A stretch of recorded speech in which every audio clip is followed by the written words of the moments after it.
Bonjour et bienvenue sur les vidéos Gourmand les citadines en partenariat avec Pratix. Aujourd'hui, je vais vous présenter une petite salade très fraîche qui est plutôt une salade méditerranéenne, je dirais, puisqu'on utilise une épice qui est utilisée souvent là-bas, ou plutôt une herbe, je devrais dire, la coriandre.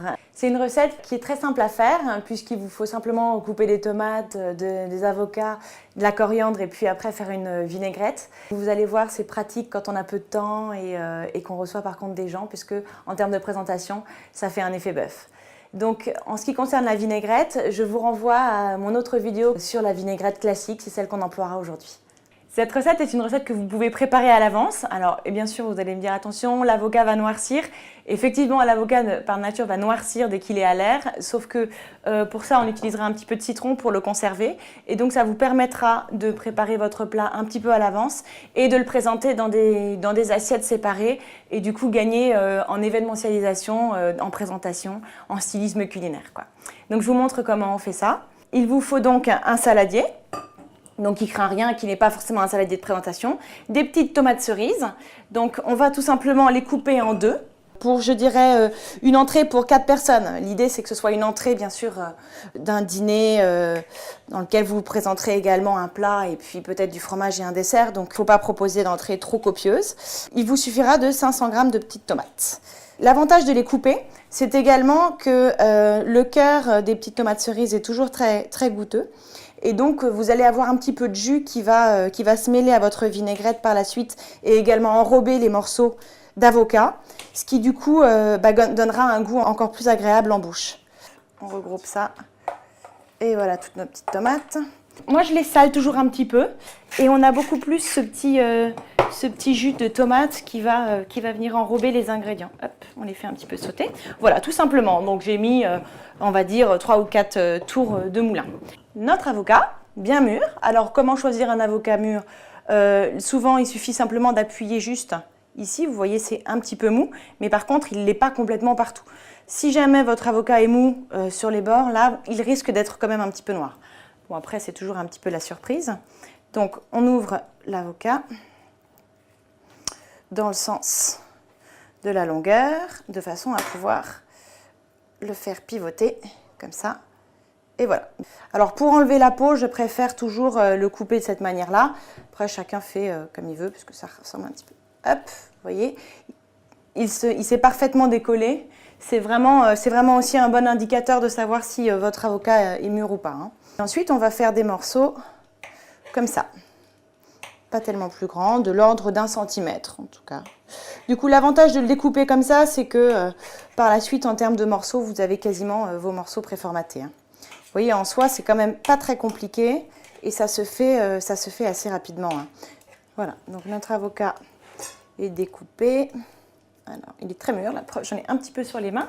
Pour qu'il se conserve bien, comme je vous le disais au début, on va simplement le citronner. L'idée, c'est de mettre quelques gouttes de citron, pas de mettre l'intégralité du jus d'un citron. Je pique toujours une fourchette dans mon citron de façon à ce que le jus coule de manière régulière et on n'en mette pas partout. Vous voyez, hop, ça suit, voilà, hop, hop, hop, hop, hop. Voilà, et c'est pas la peine d'en mettre plus, sinon vous allez avoir trop d'influence de citron dans votre recette. De la même manière, vous allez juste verser l'ensemble donc de l'avocat dans votre plat. Donc ça, on le garde, on le réserve et on va s'occuper de la coriandre. La coriandre là, elle est toute fraîche. Il ne faut pas prendre bien sûr l'intégralité de ce bouquet parce que ce serait vraiment trop fort. Mais vous voyez, on va en mettre la moitié.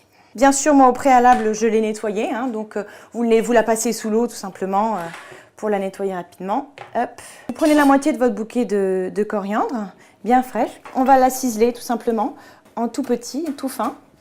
Voilà, hop. Ça, évidemment, bien sûr, on ne va pas le mettre, hein. On le garde, on le laisse de côté. Et maintenant qu'on a bien découpé notre coriandre dans ce sens-là, on va la couper un peu dans l'autre sens. L'idée, c'est que ce soit vraiment haché tout menu pour que ça ne puisse nous donner que la saveur très agréable de la coriandre et très parfumée sans nous déranger, bien sûr, en bouche. Je fais en sorte de bien mélanger avant mes tomates avec mes avocats. Alors, tout doucement. Soit vous le faites comme ça avec une cuillère et vous allez vraiment tout doucement de façon à ce qu'on ne fasse pas de la bouillie avec l'avocat, soit vous utilisez les doigts. Là, c'est comme vous voulez. Et j'ajoute désormais par-dessus ma coriandre. Hop, vous voyez, comme ça. Voilà, toujours très doucement. Ça sent déjà très très bon. Donc vous voyez, hop, voilà l'aspect de la salade avec ces 3 éléments de mélangés. J'utilise pour dresser l'entrée une louche de façon à ce qu'en fait je ne tâche pas les bords de ma petite coupelle.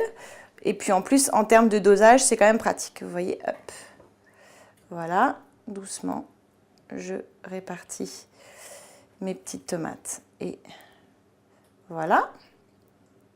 On met juste par-dessus notre petite vinaigrette. Je la remue pour que notre émulsion soit bien homogène.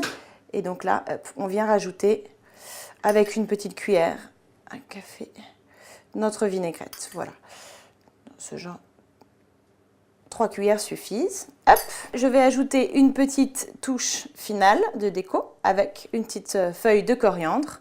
Et voilà. Nous venons de réaliser notre petite salade méditerranéenne avec sa pointe de coriandre. Comme vous avez pu le constater, il ne faut pas beaucoup de temps pour le faire. Donc c'est assez facile finalement de proposer une entrée qui change un petit peu de l'ordinaire.